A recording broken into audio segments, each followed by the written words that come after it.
Big ബോസിന്റെ latest promo വന്നിട്ടുണ്ട്. രണ്ടാമത്തെ ടാസ്ക് അപ്പൊ മുഖമുദ്രയാണ്. അപ്പൊ ഓരോരുത്തർക്കും ഓരോ ബോർഡ് ഉണ്ട്, അതിൽ പോയി സീല് പതിപ്പിക്കുക. അപ്പൊ സീൽ ഇല്ലാത്തവരായിരിക്കും ടാസ്കിൽ ജയിക്കുന്നത് എന്നാണ് തോന്നുന്നത്. അപ്പൊ ഈ ടാസ്കിൽ സിജോയും ജാസ്മിനും തമ്മിൽ വൻ വഴക്കാണ്. അതുപോലെ തന്നെ ജിൻഡോയും അഭിഷേകും തമ്മിൽ ഉന്തും തള്ളും ഒക്കെ ആയിട്ട് ബിഗ് ബോസ് നിർത്താനൊക്കെ പറയുന്നുണ്ട്. നോറയുടെ ബോർഡിൽ അപ്പൊ സിജോ സീല് പതിപ്പിക്കുന്നുണ്ട്, നോറ സിജോയുടെ ബോർഡിലും പതിപ്പിക്കുന്നുണ്ട്. അതുപോലെ തന്നെ ജാസ്മിന്റെ ബോർഡിൽ അപ്പൊ സീല് സിജോ വയ്ക്കുന്നുണ്ട്, സിജോയുടെ ബോർഡിൽ ജാസ്മിനും വയ്ക്കുന്നുണ്ട്. ഋഷിയുടെ ബോർഡിൽ അതുപോലെ തന്നെ നോറ പതിപ്പിക്കുന്നുണ്ട്. ഋഷി ശ്രീധുവിന്റെ ബോർഡിൽ പതിപ്പിക്കാൻ വേണ്ടി ചെല്ലുന്നുണ്ട്, അവിടെ ഉന്തും തള്ളും നടക്കുന്നുണ്ട്. അതുപോലെ തന്നെ ജാസ്മിൻ സിജോയുടെ ബോർഡിൽ സീൽ ചെയ്യാൻ വേണ്ടി ചെല്ലുമ്പോൾ അവിടെയും ഉന്തും തള്ളും നടക്കുന്നുണ്ട്.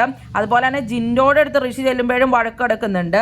ജിൻഡോ അഭിഷേകിന്റെ ബോർഡിൽ സീൽ ചെയ്യാൻ ചെല്ലുമ്പോൾ അവിടെയും ഉന്തും തള്ളും വലിയ പ്രശ്നങ്ങളുമാണ്. സീല് നോക്കാൻ വേണ്ടിയിട്ട് ജാസ്മിൻ വരുമ്പോഴാണ് ഋഷി പറയണത് ഇതൊന്നും കൂട്ടാൻ പറ്റില്ല എന്നുള്ളത്. സീല് മുദ്ര പതിപ്പിക്കാനേ ഉള്ളൂ എന്നൊക്കെ ജാസ്മിൻ പറയുന്നുണ്ട്. സീലിന്റെ മുദ്രയാണ് ഞാൻ പറയാം, ക്യാപ്റ്റൻ ഞാനല്ലേ എന്നും പറഞ്ഞാണ് സിജോയും ജാസ്മിനും തമ്മിൽ വഴക്ക് തുടങ്ങുന്നത്. സ്വന്തം അവസരവാദിത്വം കാണിക്കാതെന്നൊക്കെ പറഞ്ഞ് ജാസ്മിൻ പറയാൻ വരുമ്പോഴത്തേക്കും സിജോ പറയാണ് നീ പറയണ്ട, ഞാൻ പറഞ്ഞോളാം, ഞാൻ ക്യാപ്റ്റൻ അല്ല അവിടെ നിൽക്കുന്നൊക്കെ. എനിക്ക് അഭിപ്രായമില്ല എന്നും പറഞ്ഞാണ് ജാസ്മിൻ സംസാരിക്കുന്നത്. ജാസ്മിൻ എന്നെ പഠിപ്പിക്കാൻ വേണ്ടി വരണ്ടെന്നും പറഞ്ഞ് അവര് രണ്ടുപേരും തമ്മിൽ വാക്ക് തർക്കങ്ങളൊക്കെ നടക്കുന്നുണ്ട്. അഭിഷേകിന്റെയും അർജുന്റെയും ബോർഡിലാണ് സീലൊന്നും കാണാത്തത്. അപ്പൊ അവരായിരിക്കും മിക്കവാറും ഈ ടാസ്കിൽ ജയിക്കുന്നത്.